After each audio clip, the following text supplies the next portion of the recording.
ఓం శ్రీమాత్రే నమః ఛానల్లోకి స్వాగతం అండి. ఈ వీడియోలో మనం కుంభరాశి వారు ఆశ్చర్యపోయే నిజాలను ఇప్పుడు తెలుసుకుందాం. మీరు నమ్మినా నమ్మకపోయినా అక్టోబర్ 1 నుంచి మీకు జరగబోయేది ఇదే. ఈ రాశి వారికి చుట్టూ దేవత తిరుగుతోంది. అందుచేత త్వరలో మీరు కలలో కూడా ఊహించిన సంఘటనలు చూస్తారు. మరి కుంభరాశి వారి గురించి ఆశ్చర్యపోయే నిజాలు ఏమిటి? అలాగే మీ చుట్టూ ఏ దేవత తిరుగుతోంది? త్వరలో మీకు ఎటువంటి సంఘటనలు జరగనున్నాయి అనే అంశాలతో పాటుగా ఈ సమయంలో మీరు చేసుకోవాల్సిన దేవతారాధన అలాగే పాటించవలసిన పరిహారాల గురించి ఈ వీడియోలో మనం వివరంగా తెలుసుకుందాం. కానీ అంతకంటే ముందుగా మీరు కనుక మన ఛానల్ని ఇప్పటి వరకు సబ్స్క్రైబ్ చేసుకోకపోతే సబ్స్క్రైబ్ చేసుకుని పక్కనే వచ్చిన బెల్ ఐకాన్ నొక్కి ఆల్ సెలెక్ట్ చేసుకుంటే మేము ఇలాంటి వీడియోస్ అప్లోడ్ చేయగానే ముందుగా మీకు నోటిఫికేషన్ వస్తుంది.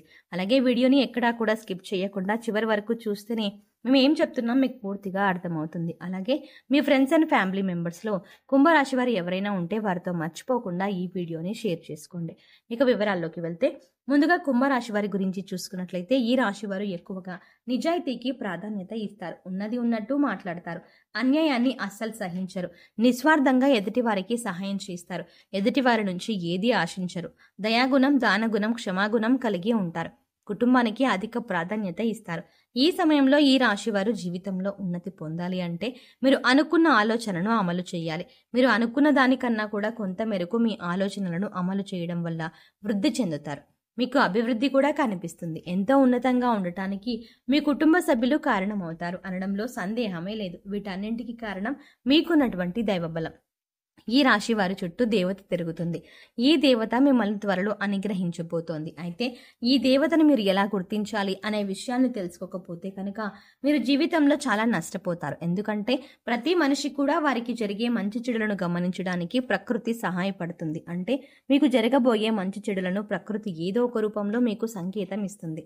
మనం జాగ్రత్తగా గమనించినట్లయితే ప్రకృతి ద్వారా మనం ఈ సంకేతాలను తెలుసుకోవచ్చు. అయితే ఇటువంటి సంకేతాలను ప్రతి ఒక్కరూ గమనించలేరు. కానీ ఒకసారి ఆ సంఘటన జరిగిపోయిన తర్వాత అయ్యో ఆ రోజు అలా జరిగింది, నేను ఆ పని చెయ్యకుండా ఉంటే బాగుండేది అని ఇటువంటి ఆలోచన మనం చేస్తూ ఉంటాం. అయితే ఇటువంటి సంకేతాలు మనకు తెలియకపోయినప్పటికీ కూడా దేవత మీ చుట్టూ తిరుగుతోంది అనడానికి సంకేతం ఏ విధంగా మీకు వస్తుందో తెలుసుకుందాం.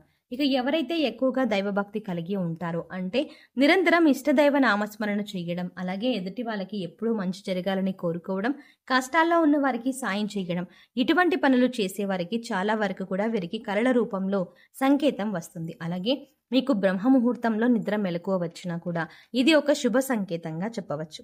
అలాగే మీకు కలలో మంగళకరమైన వస్తువులు అంటే దేవీ దేవతలకు సంబంధించిన వస్తువులు కానీ లేదా మీరు గుడికి వెళ్తున్నట్టు కానీ గుడిలో ప్రసాదం తింటున్నట్టు కానీ ఇటువంటి సంఘటనలు మీరు కలలో కనిపించినా కూడా మీకు అది శుభ సంకేతంగా చెప్పవచ్చు. అంతేకాదు దేవుడి అనుగ్రహం మీపైన ఉందని గుర్తించవచ్చు. ఇక ఈ సమయంలో మీరు అనేక రకాల సమస్యలతో బాధపడవచ్చు. కానీ మీకున్న దైవబలం కారణంగా ఆ సమస్యలన్నీ కూడా చాలా చిన్నవిగా మీకు కనిపిస్తాయి.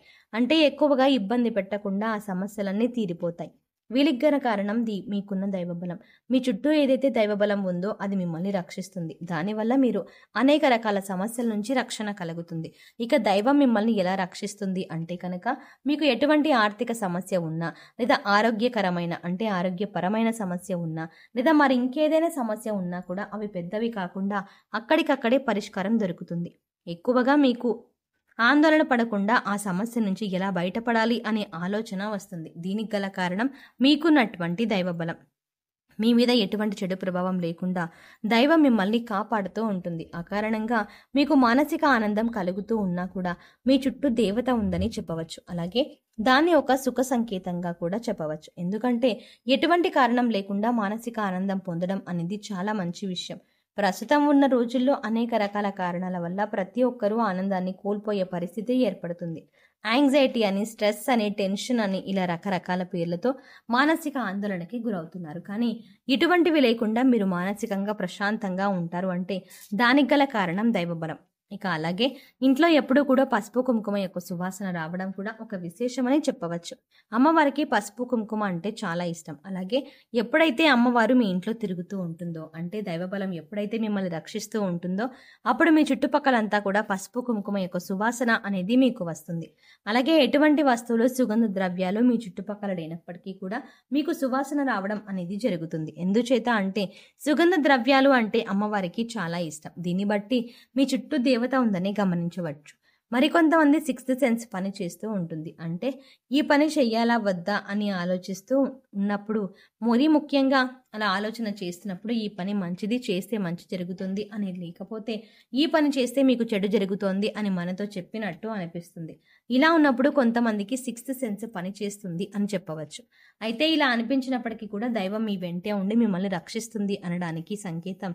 ఈ విధంగా జరగబోయేది కొన్నిసార్లు మీకు ముందే తెలిసిపోతూ ఉంటుంది. ఇలాంటివి మీ జీవితంలో జరిగాయా అని ఒకసారి చెక్ చేసుకోండి. ఇక దేవత మిమ్మల్ని అనుగ్రహించడానికి ముఖ్యమైన కారణం మీ మంచితనం. ఇక ఎప్పుడైతే మీరు ఇతరులు బాధపడుతుంటే చూడలేక వారికి సహాయం చేస్తారో అప్పుడు దైవం సంతోషించి మీతోనే ఉంటుంది.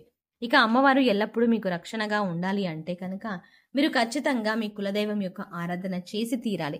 మీ కులదైవం ఎవరో తెలుసుకొని మీ కులదైవానికి ముందుగా ప్రాధాన్యత ఇచ్చి పూజలు నిర్వహించండి. తర్వాత మీ ఇష్టదైవ నామస్మరణ చేసుకోండి. దీనివల్ల అనేక రకాలుగా జీవితంలో అభ్యున్నతిని కలుగుతున్నారు. ఆర్థికంగా, ఆరోగ్యపరంగా, వృత్తి, ఉద్యోగ, వ్యాపార పరంగా, కుటుంబ పరంగా అనేక రకాల అంశాలలో మీరు ఉన్నతిని చూస్తారు. ఇంకా ఈ సమయంలో మీకు దేవత యొక్క అనుగ్రహం పూర్తిగా కలగాలి. మీ చుట్టూ తిరుగుతున్న దేవతను మీరు ప్రసన్నం చేసుకోవాలి అంటే కనుక మీరు ప్రతిరోజు దీపారాధన చేసి అమ్మవారి స్తోత్రాలు చదువుకోండి. ప్రతిరోజు ఉదయం, సాయంత్రం కనకదార స్తోత్రం చదువుకున్నట్లయితే కనుక లక్ష్మీదేవి ప్రసన్నత కలిగి మిమ్మల్ని అనుగ్రహిస్తుంది. అలాగే గ్రహదోషాలను తొలగించుకోవడానికి నవగ్రహ స్తోత్రాలను ప్రతిరోజు పఠించండి. స్తోత్రం పాటించడానికి వీలు కాని వారు వినడానికి ప్రయత్నించండి. ఇలా ప్రతిరోజు నవగ్రహ స్తోత్రాలు విన్నా కూడా మీకెంతో మేలు జరుగుతుంది. ఈ విధంగా చేయడం వల్ల ఏంటంటే మీతో పాటు మీ కుటుంబ సభ్యులకు ఉన్నటువంటి నెగిటివిటీ ఏదైతే ఉందో అదంతా తొలగిపోయి పాజిటివ్ వైబ్ని మీరు పొందుతున్నారు. మీరు ఏది అనుకుంటే అది మీ జీవితంలో ఉన్నతంగా నిలవడానికి సహాయపడుతుంది. వీటన్నింటికంటే కింద మీరు కులదైవానికి ప్రతినిత్యం మనస్ఫూర్తిగా నమస్కారం చేసుకుని వారానికి ఒక్కసార్లైనా కులదైవానికి నివేదన సమర్పించండి. సో చూసారు కదండి, కుంభరాశి వారి చుట్టూ ఏ దేవత తిరుగుతోంది, దేవత తిరుగుతుందని ఎలా గమనించాలి, ఈ సమయంలో మీరు ఎటువంటి ఫలితాలని పొందుతారు, అలాగే జీవితంలో ఉన్నతిని పొందటానికి, అలాగే దేవతను ప్రసన్నం చేసుకోవడానికి మీరు చేసుకోవాల్సిన దేవతారాధన కంటే ముందుగా మీరు దేవత వస్తుంది అన్న విషయాన్ని ఎలా గ్రహించాలి, మరీ ముఖ్యంగా దేవత యొక్క అనుగ్రహం మీపై చూపించాలి అంటే మీరు తీసుకోవాల్సిన జాగ్రత్తలు ఏంటి, అంతేకాకుండా జీవితంలో మరింత పురోగతి సాధించాలి అంటే మీరు చేసుకోవాల్సిన దేవతారాధన ఏంటి, అంతేకాకుండా దాంతోపాటు పాటించవలసిన పరిహారాల గురించి కూడా ఈ వీడియోలో వివరంగా తెలుసుకున్నాం కదా. ఈ వీడియో మీకు నచ్చినట్టయితే లైక్ చేయండి. అలాగే మీ ఫ్రెండ్స్ అండ్ ఫ్యామిలీ మెంబర్స్లో ఎవరైనా కుంభరాశి వారు ఉన్నట్లయితే వారితో ఈ వీడియోని షేర్ చేసుకోవడం మాత్రం ఎట్టి పరిస్థితుల్లో మర్చిపోకండి. కానీ అంతకంటే ముందుగా మీరు కనుక ఇప్పటి వరకు మన ఛానల్ని ఇంకా సబ్స్క్రైబ్ చేసుకోకపోతే వెంటనే సబ్స్క్రైబ్ చేసుకోండి. అలాగే పక్కనే ఉన్న బెల్ ఐకాన్ని క్లిక్ చేసి అందులో ఉన్న ఆల్ అప్డేట్ని సెలెక్ట్ చేసుకోవడం ద్వారా మేము చేసే ప్రతి వీడియో అప్డేట్స్ మీ మొబైల్కి ముందుగా నోటిఫికేషన్గా అందుతుంది. మరో చక్కటి వీడియోతో మళ్ళీ కలుద్దామండి. ఓం శ్రీమాత్రే నమః.